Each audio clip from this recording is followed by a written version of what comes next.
Productions.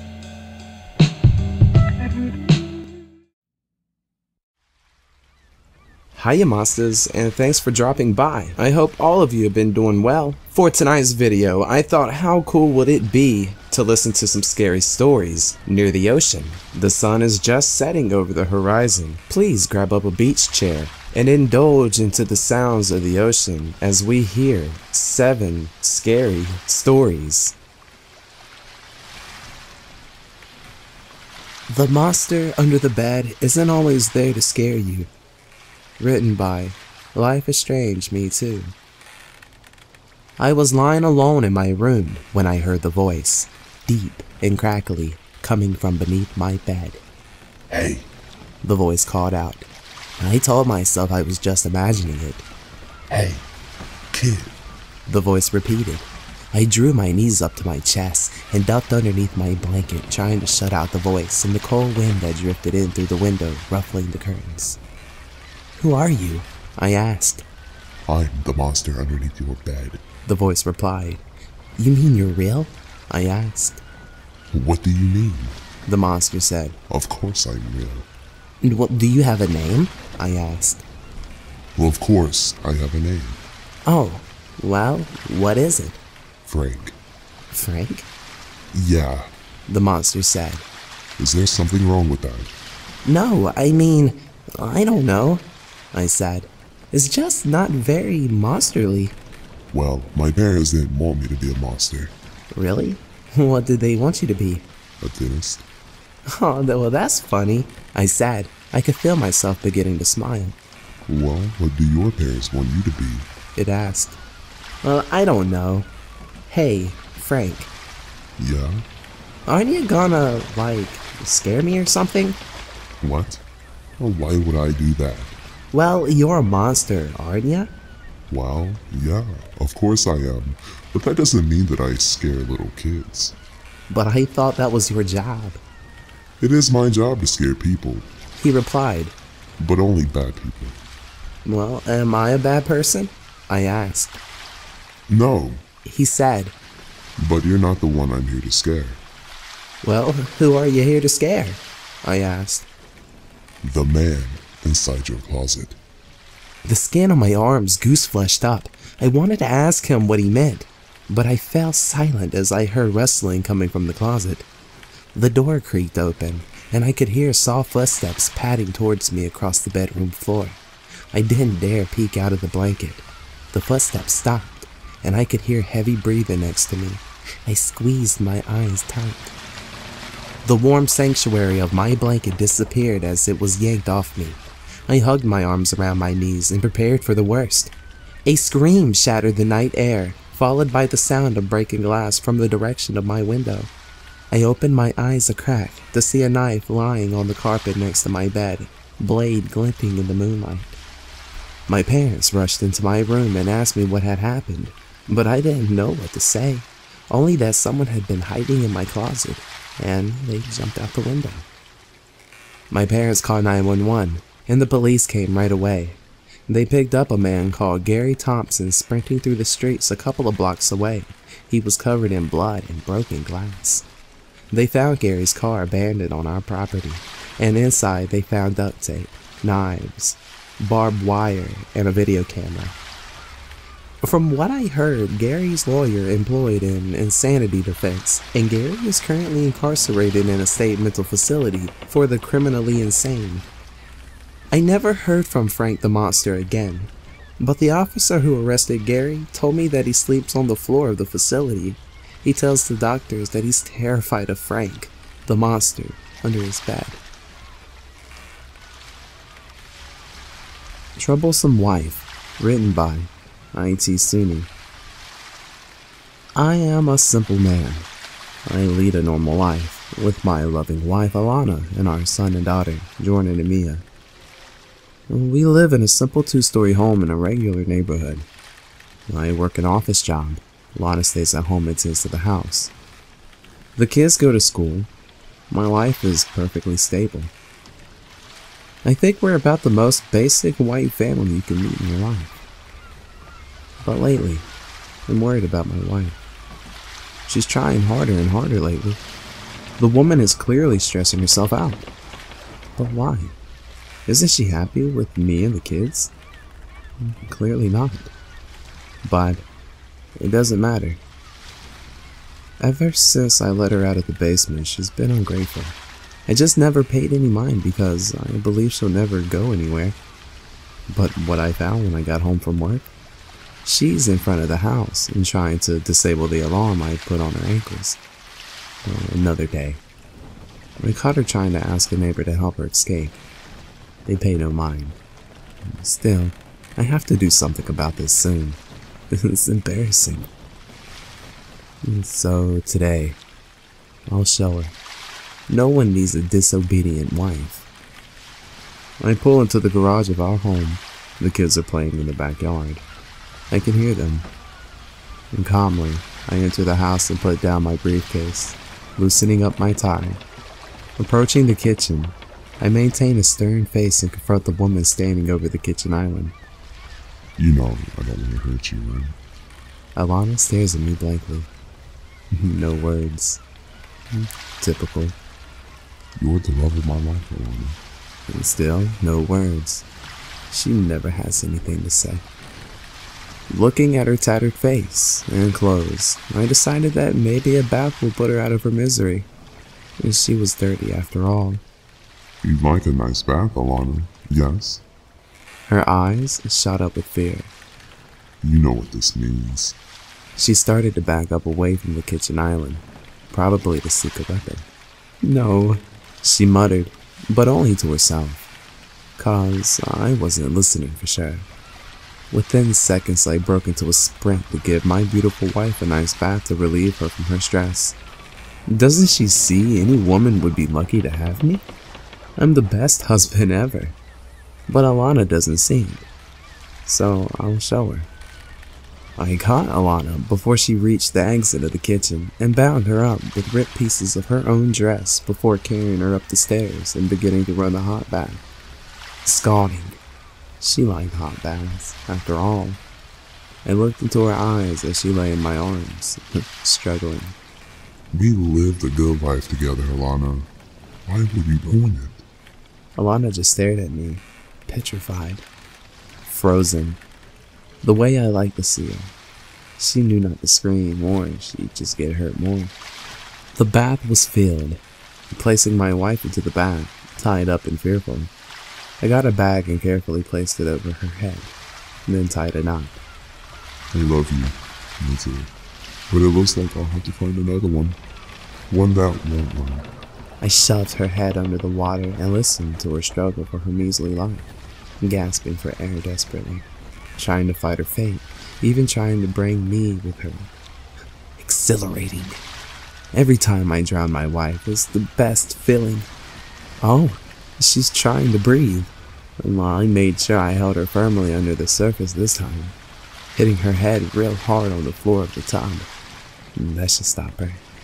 I wonder who'll be my next wife. Gee. Alana's a fighter. She's taking really long to stop breathing. Is it over?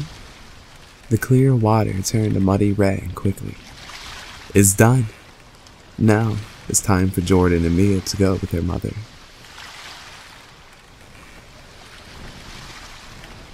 The Unmarked Man. Written by Ermin Joe. Hey everyone. I just want to start by saying that I've been in my hotel room for about a week now. You see, I'm working an international project for the Air Force, and I have to travel to our headquarters every 2 weeks, for 2 weeks. This hotel is basically my second home. It's not too bad, really. The staff is nice, the rooms are spacious, and since it's on base, there's a lot of things to do right across the street. Normally, I am on the 3rd floor, but because of the government shutdown, not a whole lot of people are traveling right now. So I was upgraded to the 4th floor, where the colonels and generals usually stay. For a lowly staff sergeant, this is a pretty sweet deal. I'm in a 2-room suite, and honestly, I feel like I should have commissioned instead of enlisting. Maybe I still will. I do have a degree, and I'm fully qualified in my field. I'm about to finish a master's program in project management, and I really like what I do. Although, I do have to say that I'm not sure that I'm up for the politics that officers have to deal with. But anyways, I don't want to steer off in a different direction. Now, I'm here because I've been hearing some weird stuff going on in the room next door. The room is much bigger than mine. I can tell by the distance between our doors. On my first day here, I saw a general going into it, which makes sense because he gets the best of the best. But he is loud at the crappiest times.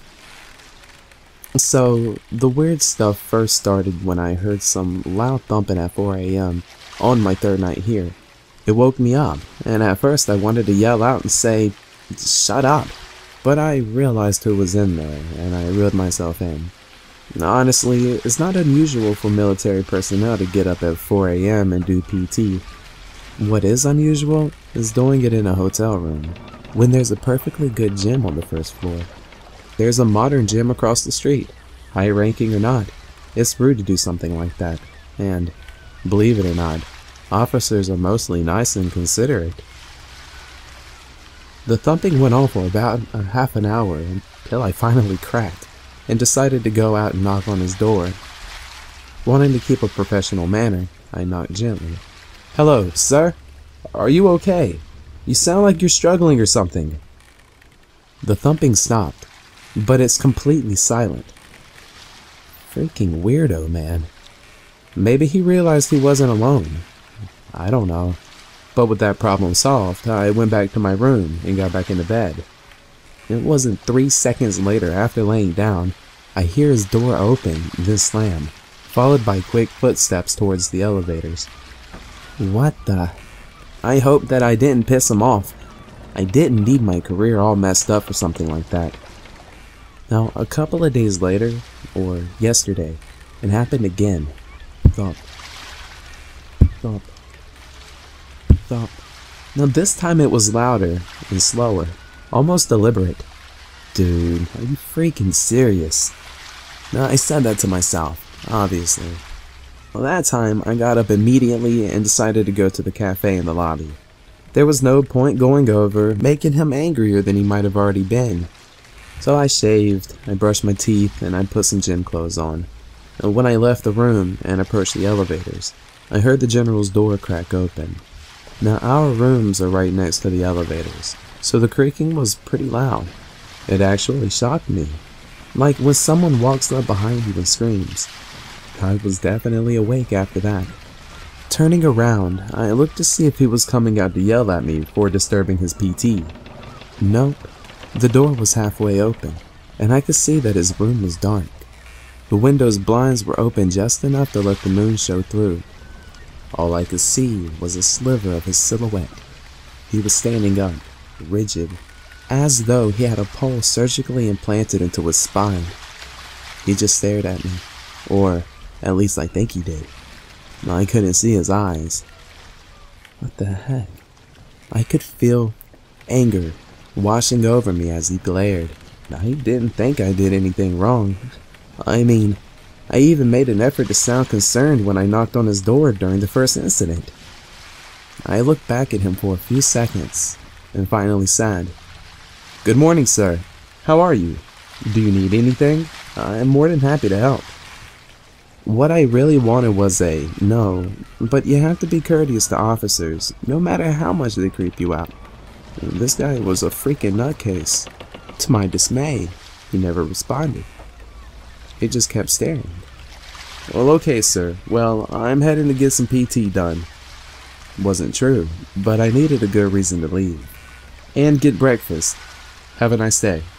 He stared for another second, which felt like an eternity, then made a deep grunt.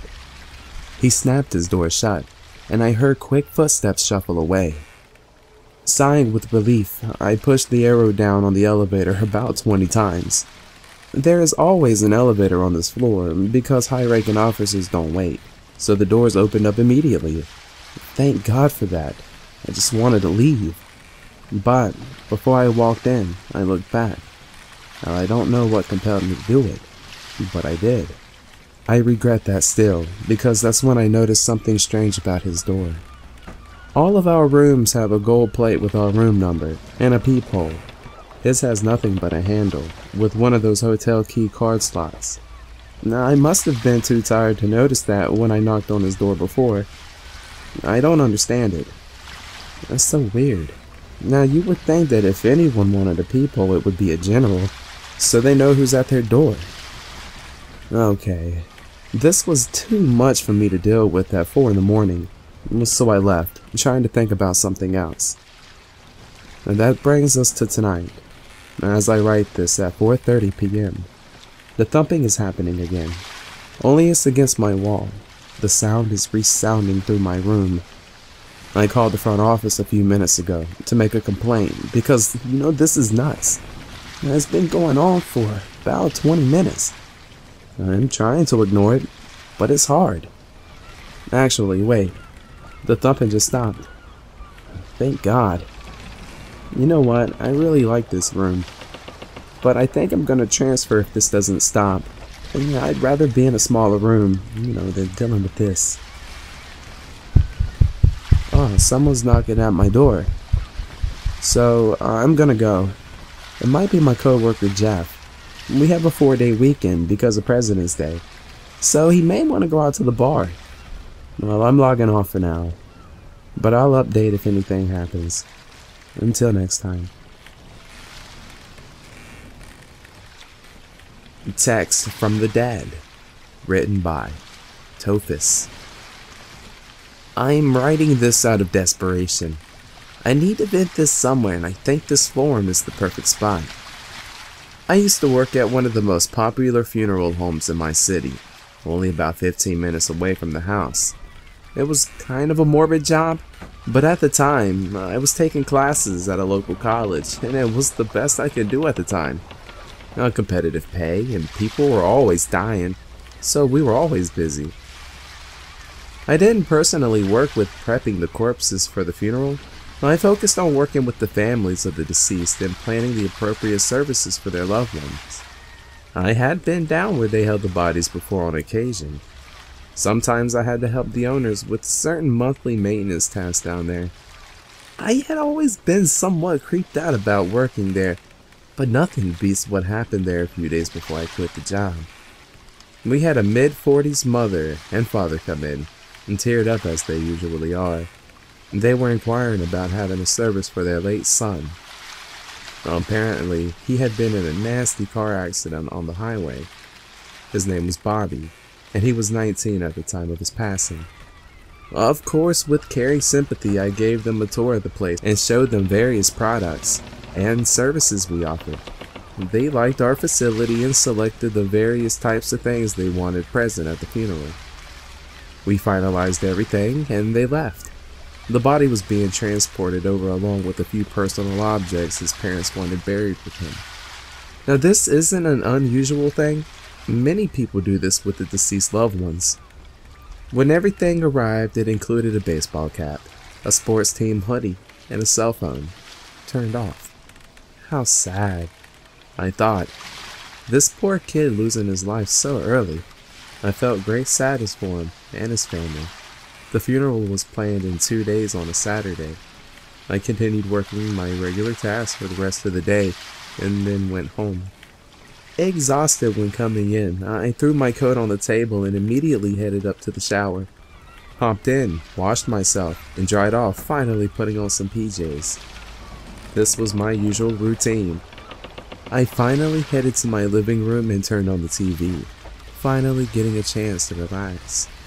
A few hours go by, and I began dozing off a bit. Realizing bedtime is coming, I turned the TV off and prepare to call it a night. And that's when my iPhone beeps a text message notification.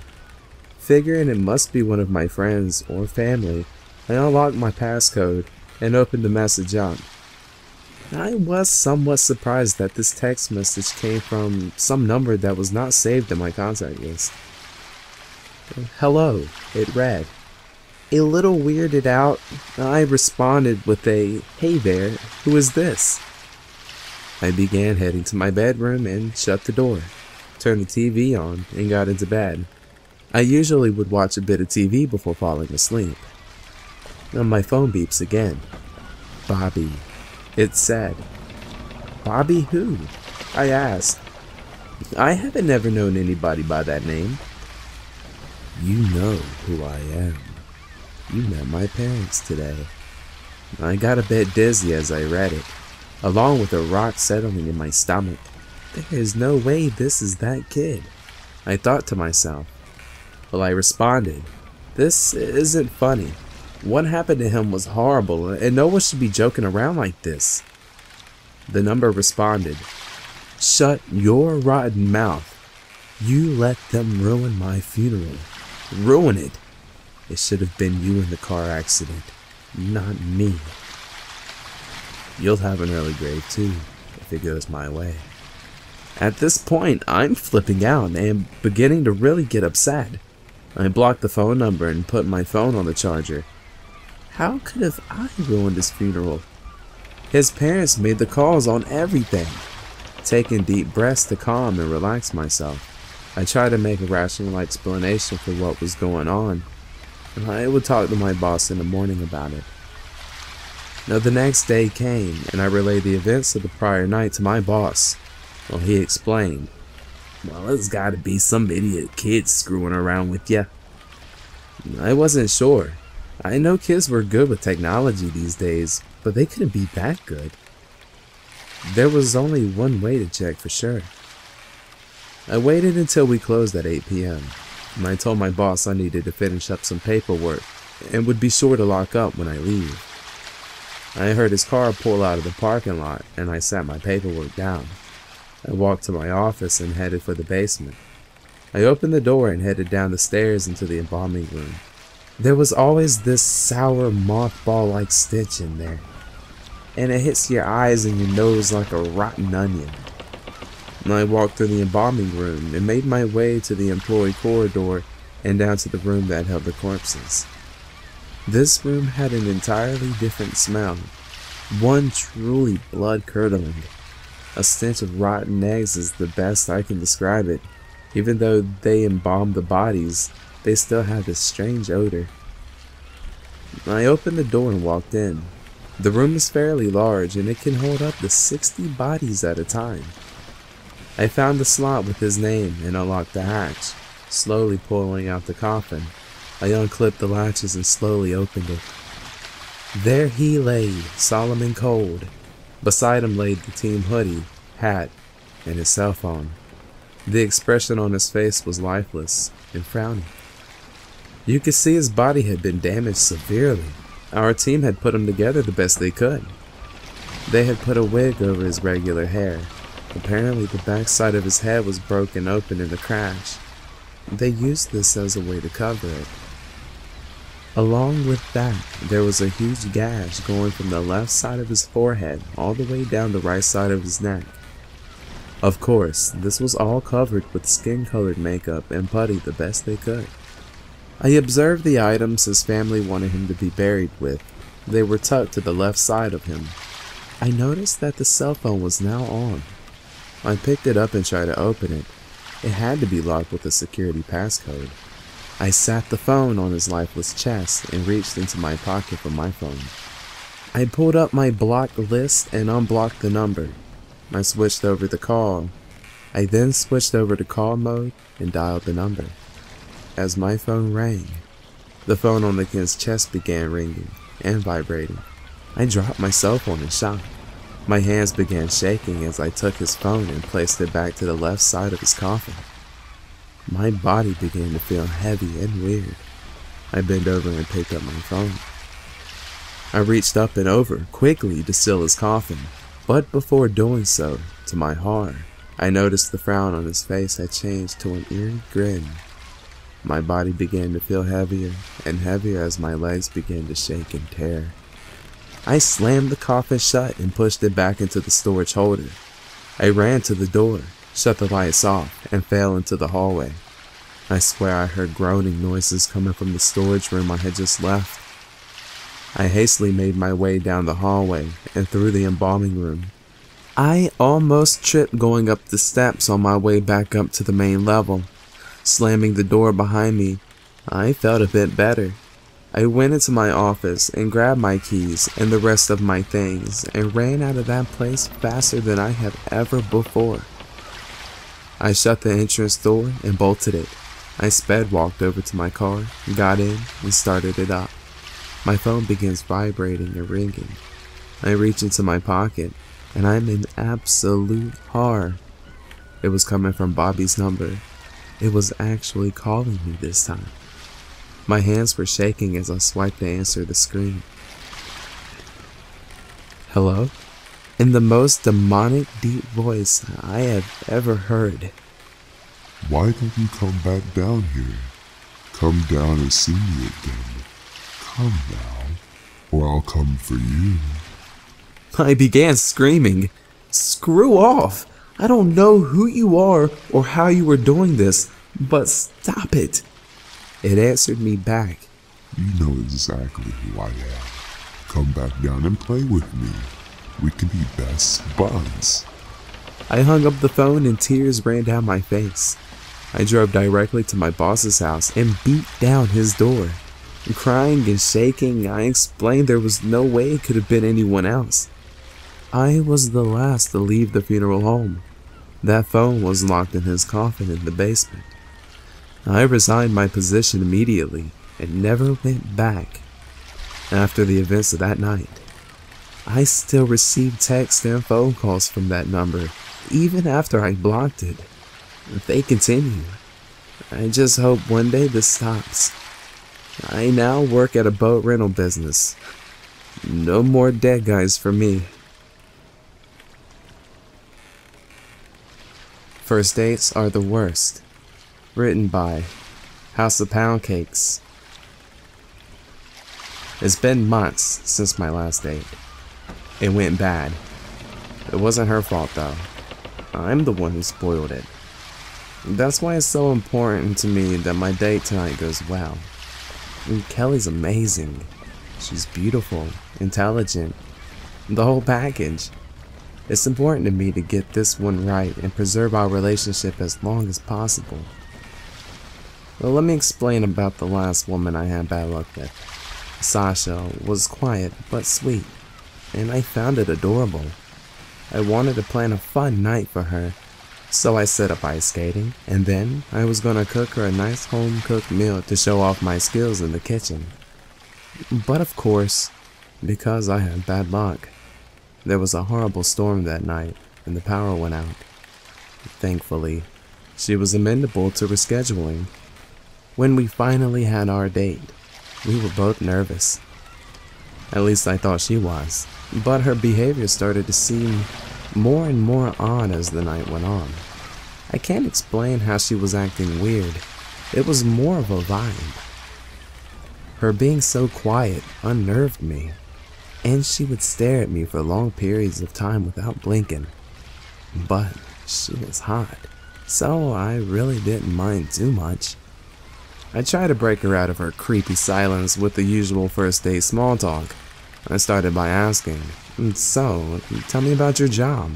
She fidgeted and blinked nervously before saying, I'm not working right now. My parents were killed recently, and they left me a sizable inheritance." Cringe. Well, of course, I had to make a seemingly benign question awkward. Trying to be sensitive, I replied, "Oh, I'm sorry. Do you mind if I ask what happened?" She looked uncomfortable, but answered anyway. They were found stabbed to death in their home. It was sad, but also a bit of a relief, knowing that Sasha had recently gone through such a traumatic loss. Explained her strange behavior.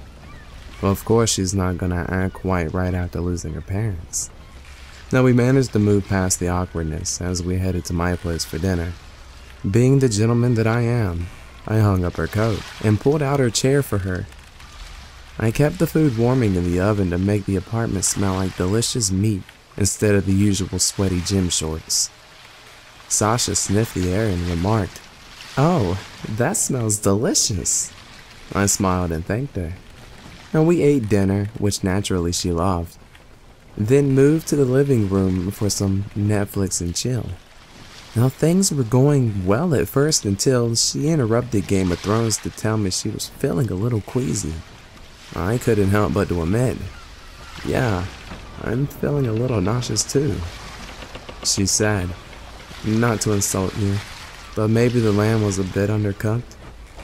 Laughing, I told her, oh, that wasn't lamb. That was my last date. I completely forgot that we lost power last week. The meat must have gone bad. Sasha looked at me in horror. I reassured her, oh, don't worry. I won't let that happen to you. I'll make sure you keep. Like I said, it's really important to me not to spoil tonight's date. Carrie's Journal, written by Carrie. Shortly after Hurricane Irma hit in September of 2017, my younger brother happened across this journal in my grandparents' backyard.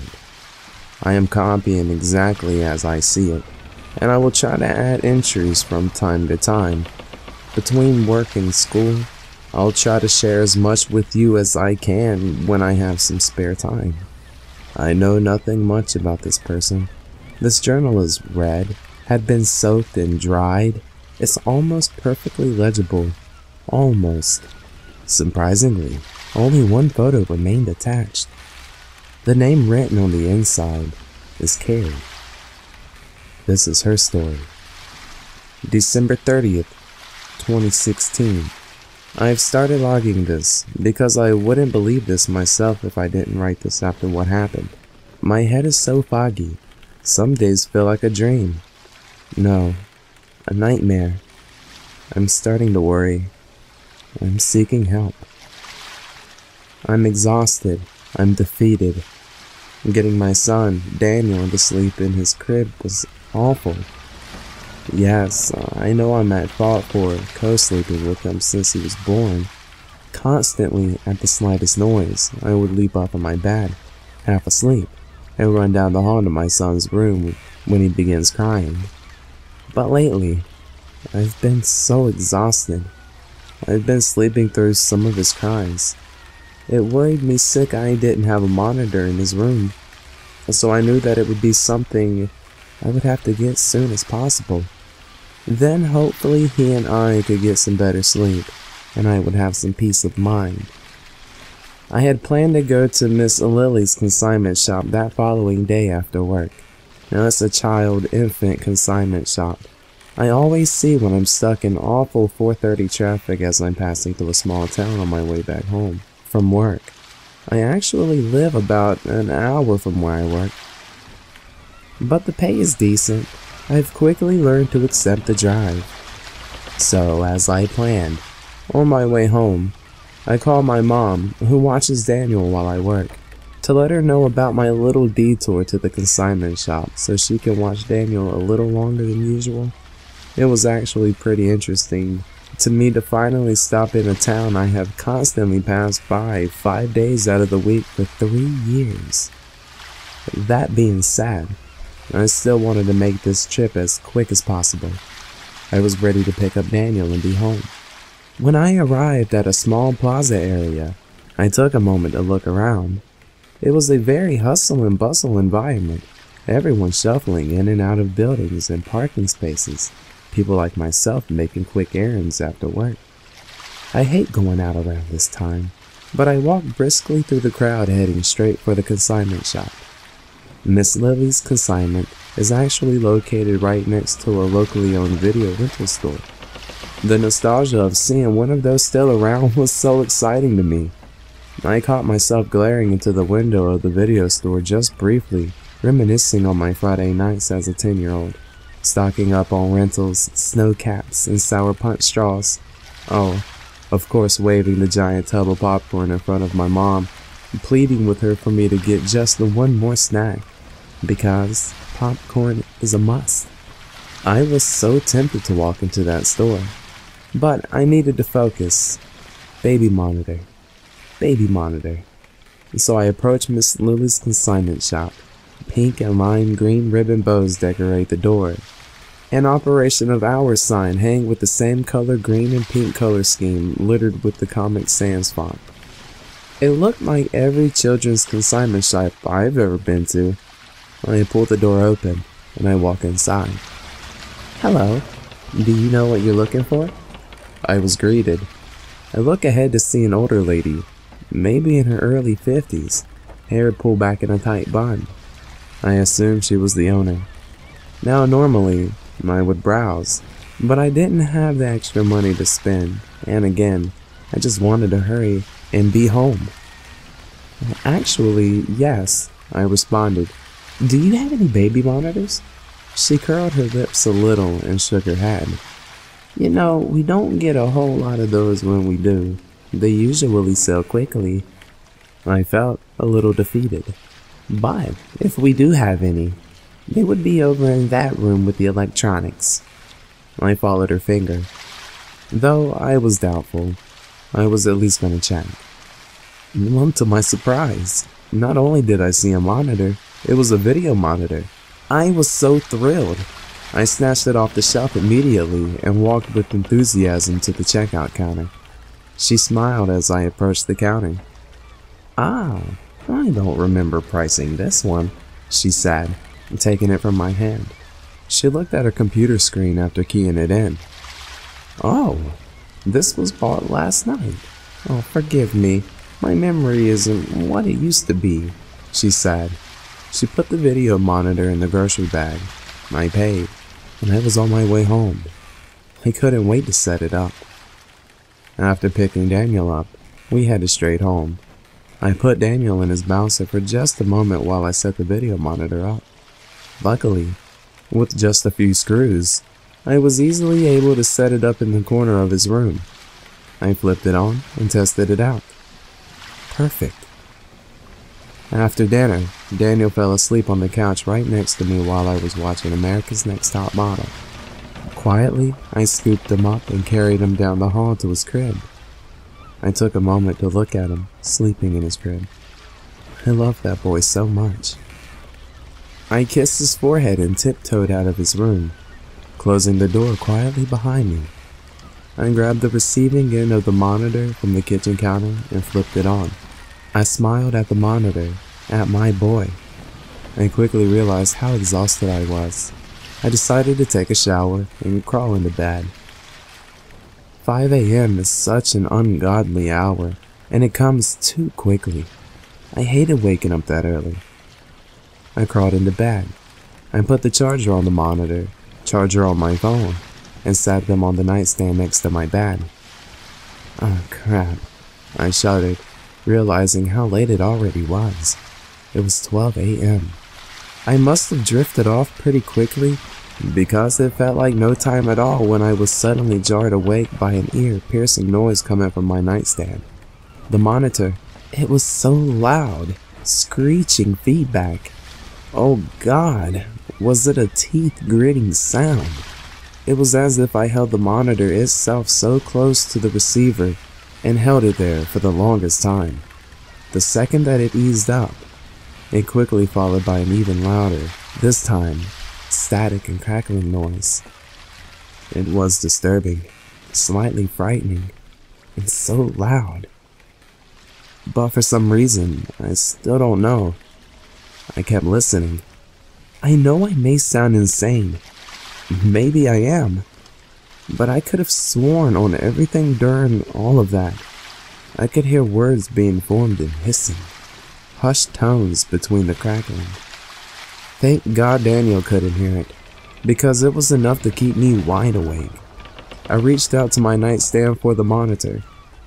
As my eyes are getting adjusted to the brightness of the video projected, I can see Daniel still sound asleep. I was shaken by the noise from the monitor, so I sat on the edge of my bed for what felt like hours after checking on Daniel once again. I grabbed my phone to see the time before laying back down and trying to get some sleep. After all, I still had to wake up early for work. It was 3 a.m. My eyes were getting heavy, and I was starting to drift off once again as I glare at the monitor in total darkness. But something on the monitor catches my eye. I wish somebody would ask how the party went. Written by Linton. It was my daughter's 8th birthday party. We had big plans for her. She had a Frozen-themed party which she was looking forward to for months. Her father and I were not on the best terms, but we decided to put our differences aside for at least one day. I have terrible anger issues which I'm still working on. However, at the time, they were at their peak.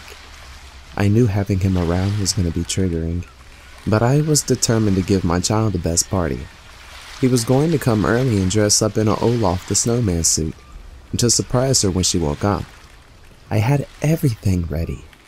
All he had to do was show up. Needless to say, it didn't go as planned.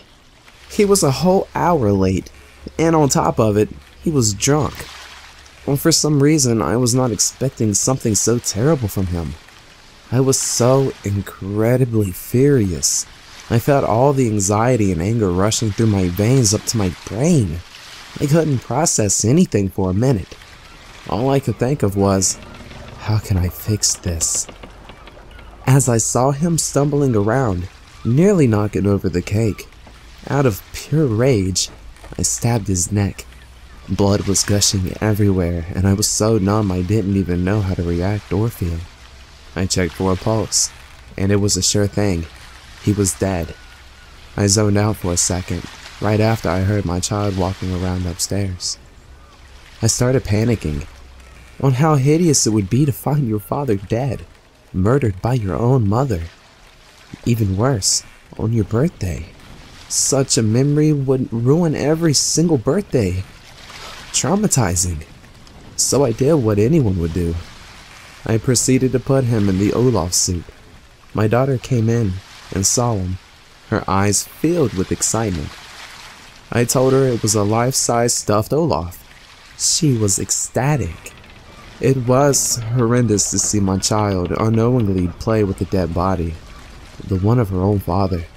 I continued with my day as if nothing had happened. I cleaned and started decorating the place. I was still in shock about murdering someone, but it was okay. A few hours later, all the guests had arrived. I was serving and greeting people. It almost distracted me so much, I forgot I was a murderer. It was time to cut the cake. As we were about to start, my child uttered words that stopped my heart. "Mommy, show them all my big stuffed Olaf." How could I possibly keep this lie going? A room full of children playing with a dead body? Horrifying, I know. I went to the room and tried to figure out my next move. When I went in, I saw it was gone. What if someone came in and grabbed it? Oh God, they would realize there was a dead person inside. I was gonna get caught, arrested on my own daughter's birthday, watched by everyone. I got the courage to go back to the party after a few minutes of panic. When I went back, I saw something so terrifying. It was him, the Olaf suit. He was standing there, playing with the children. He stood at the same spot, staring at me. I couldn't even move. I was positive he was dead. How could this possibly be? As I was staring, I saw blood dripping to the floor. Someone was gonna notice. So, I did what anyone else would do. I kicked everyone out. My daughter was crying, but this was not about her anymore. This was about me not going to jail. Everyone mentioned how I was out of character and asked if I was fine. Well, I couldn't answer. I was trying to plan my escape. Everyone was gone at last. I went back to the dining room. My child was sitting at the table, crying of course, but I could not deal with it at that moment. "Where is Olaf?" I asked. She looked confused and asked what I was talking about. I was confused as well, and frustrated. I yelled, "The one that was in the corner playing with you guys. Where did you put it? Someone take it?" She finally yelled back. "Mommy, you never brought him out, remember?" I went back to the room and saw nothing. Not the knife, not the suit, not him. It's been 2 days, and nobody said anything else about it. Hello again, monsters. Thanks for sticking to the end. I really hope you enjoyed tonight's video. If you like this kind of video, with the sounds of the ocean playing in the background, please let me know in the comments below. Thanks so much, Monstaz. I really appreciate the support. If you haven't done so, be sure to subscribe. And if you want to be notified for the next video, make sure to hit the little bell button. If you would like to see what's going on with yeahmantv outside of YouTube, please check us out on Twitter at yeahmantv. And I also love to draw, so I post a lot of pictures on there as well if you're curious to see that. Well, thanks again, Monstaz, and I hope everyone has a wonderful night. And like always, Monstaz, till next time.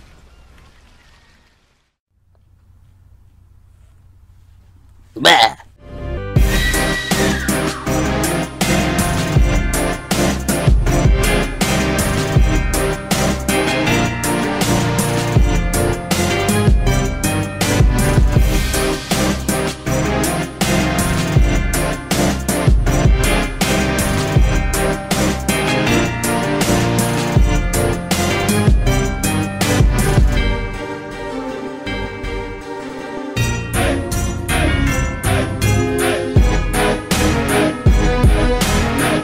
Then all of a sudden, it stopped. I heard a scratching again at the door. I knew who it was. It was the cat.